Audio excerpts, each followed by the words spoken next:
Há quase 4 anos, minha adorada mana, como a ti tem escrito, por amor de um monstro sedutor, me vejo reduzida ao estado da maior escravidão e totalmente esquecida pelo meu adorado Pedro. Ultimamente, acabou de dar-me a última prova de seu total esquecimento a meu respeito, maltratando-me na presença daquela mesma que é a causa de todas as minhas desgraças. Muito e muito tinha a dizer-te, mas faltam-me forças para me lembrar de tão horroroso atentado, que será sem dúvida a causa da minha morte. Esse foi um trecho da última carta de Dona Leopoldina para a irmã dela na Áustria 3 dias antes de morrer. A primeira imperatriz do Brasil compartilhava o sofrimento vivido nos últimos anos de uma vida breve e marcante. Olá, amigos da história! A arquiduquesa austríaca Leopoldina de Habsburgo, quase sempre citada como esposa de Dom Pedro I e mãe de Dom Pedro II, reconhecida como vítima de um casamento infeliz, foi também extremamente inteligente, culta, com habilidades políticas e diplomáticas e uma das responsáveis pela independência do Brasil. Neste vídeo vamos conhecer mais de perto a jovem, a esposa, a mãe e a mulher Carolina Josefa Leopoldina, apresentada por ela mesma, nas palavras dela, as ideias e os pensamentos escritos de próprio punho.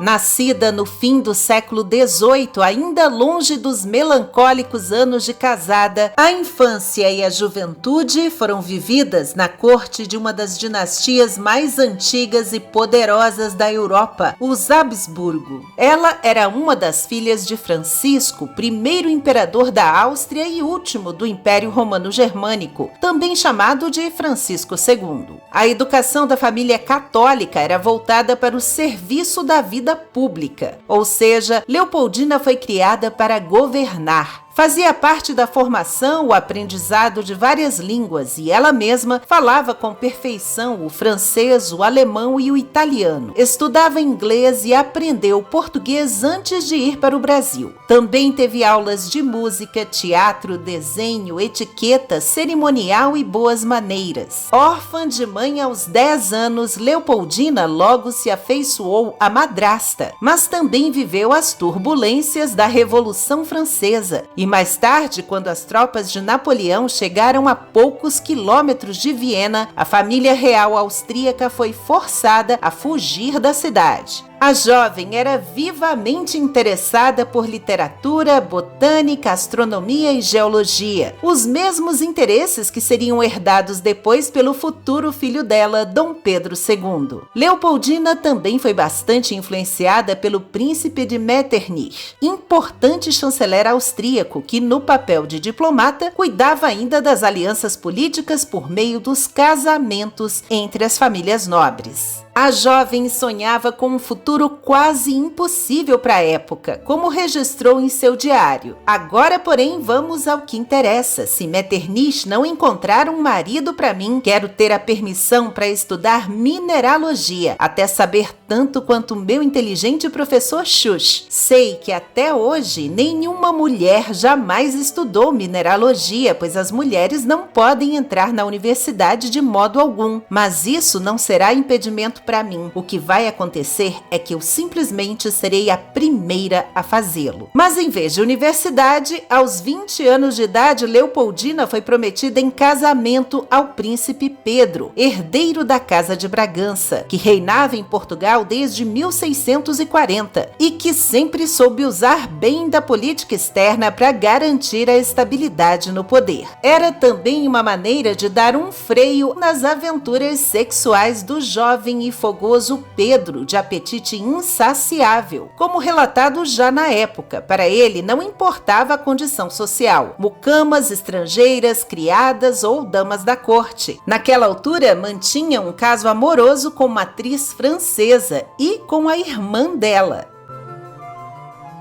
Em maio de 1817, Leopoldina se casou à distância e por procuração, sem jamais ter visto o futuro marido. Depois disso, enfrentaria uma viagem de 5 meses de navio até o Brasil. Junto veio também uma missão austríaca de sábios e artistas destacados, entre eles o pintor Thomas Ender, o zoólogo Johann Baptist von Spix e o botânico Philipp von Martius. A expedição desses dois cientistas no interior do Brasil é contada aqui no outro vídeo do canal. A jovem arquiduquesa relatou com emoção numa carta ao pai a chegada ao seu futuro lar, naquele novo e exótico país tropical. A entrada do porto é sem par e acho que a primeira impressão que o paradisíaco Brasil faz a todos os estrangeiros é impossível de descrever com qualquer pena ou pincel. Basta que lhe diga, é como a Suíça, só que unida ao mais belo e ameno céu. Mas as impressões iniciais sobre a sogra, Dona Carlota Joaquina, foram as piores. Os casos de adultério da rainha eram conhecidos e o mais escandaloso deles resultou no assassinato a facadas, a mando de Carlota, de uma rival, a mulher de um funcionário do Banco do Brasil. E esse comportamento foi assim relatado pela recém-chegada nora. Sua conduta é vergonhosa e, desgraçadamente, já se percebem as consequências tristes nas suas filhas mais novas, que têm uma educação péssima e sabem aos 10 anos tanto como as outras que são casadas. Já sobre o solitário Dom João VI, as palavras eram de carinho. Amo e estimo meu sogro como a um segundo pai e acho que ele se parece muito com o senhor, caríssimo papai, no que toca à bondade de coração e ao amor ao seu povo. Também havia elogios a uma das irmãs do marido. Minha cunhada Maria Teresa é uma verdadeira amiga e eu gosto muito dela. Deus sabe por quê, mas meu marido de modo algum permite que a procure. Sua amizade e confiança para comigo me lembram a minha situação feliz na minha cara pátria. As cartas de Leopoldina também revelam de forma bem íntima o comportamento do marido Pedro. 2 dias após a chegada dela ao Brasil e de ter cumprido um extenso cerimonial, revelou ao pai: "O meu querido esposo não me deixou dormir." 1 mês mais tarde, o relato seguia: "De minha felicidade, não duvide."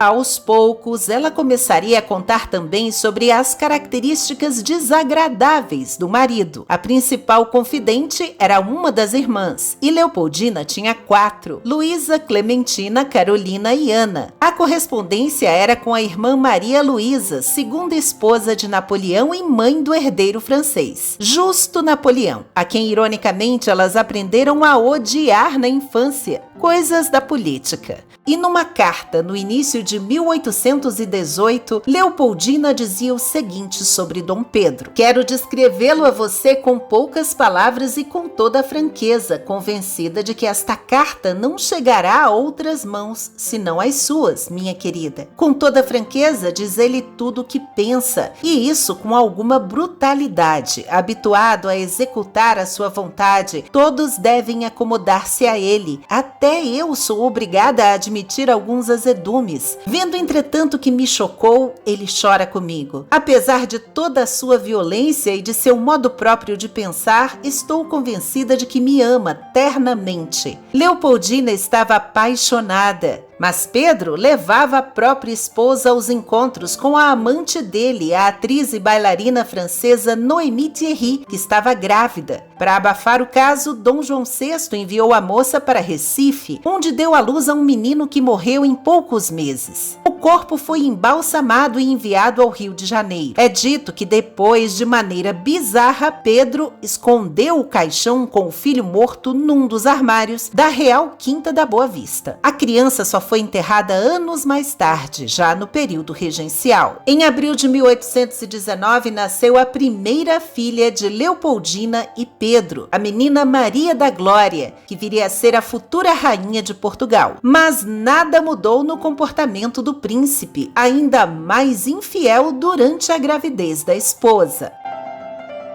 Enquanto isso, Leopoldina montava uma biblioteca com os livros dela trazidos da Europa e encomendava outros que se somariam aos de Dom João VI, e investia na sua paixão pelas ciências naturais. Coletava pedras e também plantas que ela prensava e desidratava para estudos, além de peles de animais que preparava com técnicas de taxidermia para exibição e pesquisa. O acervo reunido por ela com a ajuda dos cientistas austríacos no Brasil foi base para a criação do Museu Nacional do Rio de Janeiro. Em carta de 1818, disse sobre o Brasil: "A não ser pelo forte calor, eu gosto do país, que é como um paraíso e tem muito encanto para mim como botânica e mineralogista. As plantas, das quais já tenho 6 caixas, e as sementes são magníficas. As paisagens de São Cristóvão me dão oportunidade de caminhar muito. Diariamente faço novas descobertas nos reinos animal, vegetal e mineral."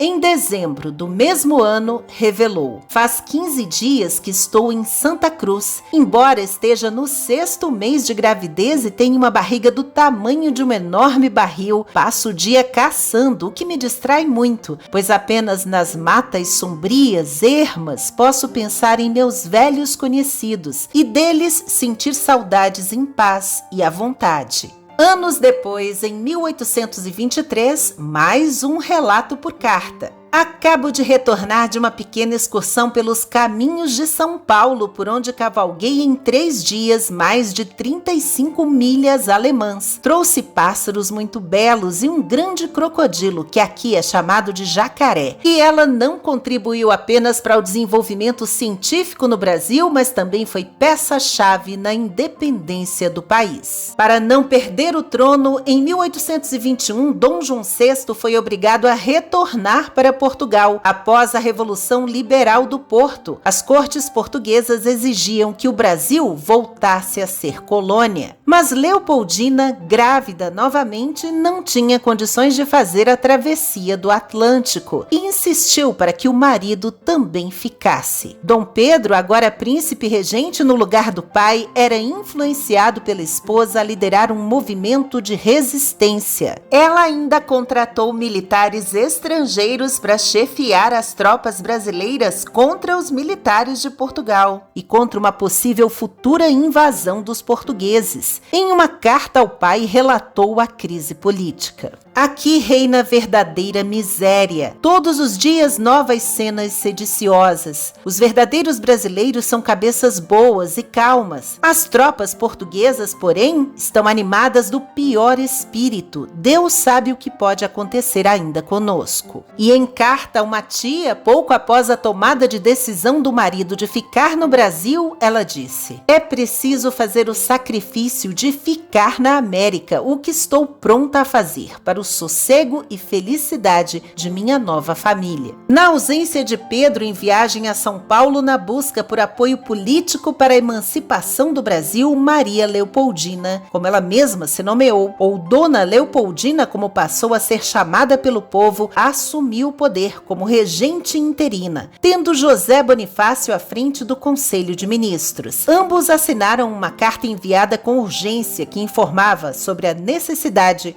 de declarar-se logo a independência do Brasil para conter as revoluções. 5 dias depois, em 7 de setembro de 1822, a carta chegava ao príncipe e se tornaria o primeiro imperador do Brasil. Na correspondência com o pai, Leopoldina fez afirmações como: "O Brasil é grande demais e incapaz de ser colônia de uma corte pequena." Também defendeu que o Brasil poderia ser um país amigo e aliado da Áustria e esclareceu que haveria uma Câmara de Deputados, um Senado e um monarca no controle absoluto do país. E isso foi fundamental para o reconhecimento da independência brasileira na Europa. Foi na viagem a São Paulo que o ainda príncipe conheceu e se apaixonou por Domitila de Castro, a maior rival de Leopoldina. Ele apresentou a amante à corte no Rio de Janeiro e fez ela morar ao lado do Palácio de São Cristóvão. Aos 25 anos, separada e mãe de 3 filhos, Domitila ganharia o título de Marquesa de Santos,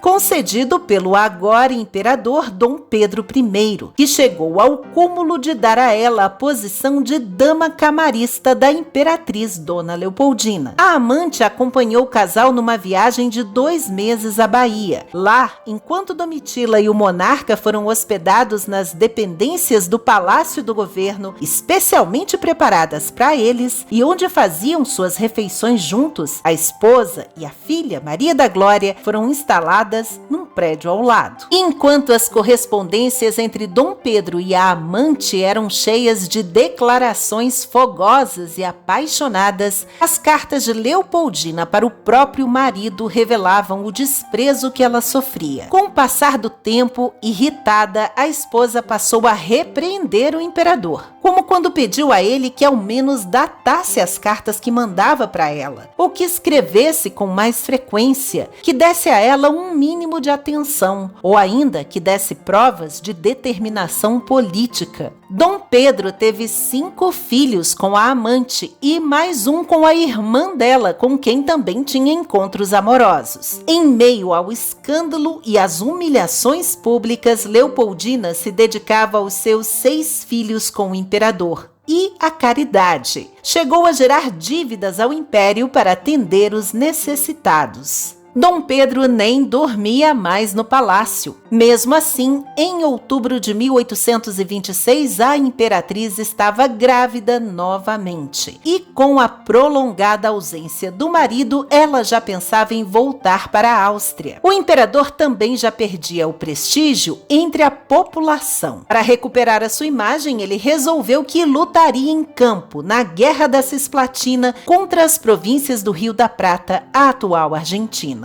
Como sempre acontecia, quando o monarca saía da cidade, havia uma cerimônia de despedida, um beijamão. Mas Leopoldina teria se recusado a participar do evento, pois não queria mais ser humilhada com a presença da amante do marido. Algumas fontes históricas informam que, por ser contrariado, Dom Pedro teria dado um pontapé na barriga da esposa grávida, e ele já teria feito o mesmo até com a outra, a Marquesa de Santos. Outras fontes falam em espancamento de Dona Leopoldina. Nada disso tem comprovação. Mas na 12ª semana de gravidez, a imperatriz adoeceu gravemente, o que levaria a um aborto espontâneo. E mesmo pouco antes de morrer, ela era proibida de circular por determinados lugares dentro do próprio palácio, para não encontrar a marquesa. Até em seu leito de morte foi necessário que afastassem a amante do marido, para que Leopoldina pudesse partir em paz. A última carta à irmã Maria Luísa, com a qual abrimos este vídeo, foi ditada para a Marquesa de Aguiar, que escreveu no lugar da imperatriz, já sem forças para isso. E foi datada 8 de dezembro de 1826, às 4 horas da manhã. Leopoldina morreu 3 dias depois, aos 29 anos, mas não sem antes expressar naquela mesma carta a preocupação com o futuro dos filhos, entre eles o próximo imperador do Brasil, Dom Pedro II, então com apenas 1 ano de idade. Ouve o grito de uma vítima que de ti reclama não vingança, mas piedade e socorro do fraternal afeto para meus inocentes filhos, que órfãos vão ficar, em poder de si mesmos ou das pessoas que foram autoras das minhas desgraças. Eram as últimas palavras escritas da imperatriz, que causou comoção na população enlutada pela sua morte. O povo que acompanhava aquela longa agonia. A cidade do Rio parou para chorar essa perda. A temporada de teatro foi suspensa, as igrejas lotadas em preces por aquela alma. As ruas foram tomadas por procissões. Muito obrigada por assistir. Se gostou, deixe um like, se inscreva, considere também se tornar membro deste canal. E até a próxima com uma história a mais.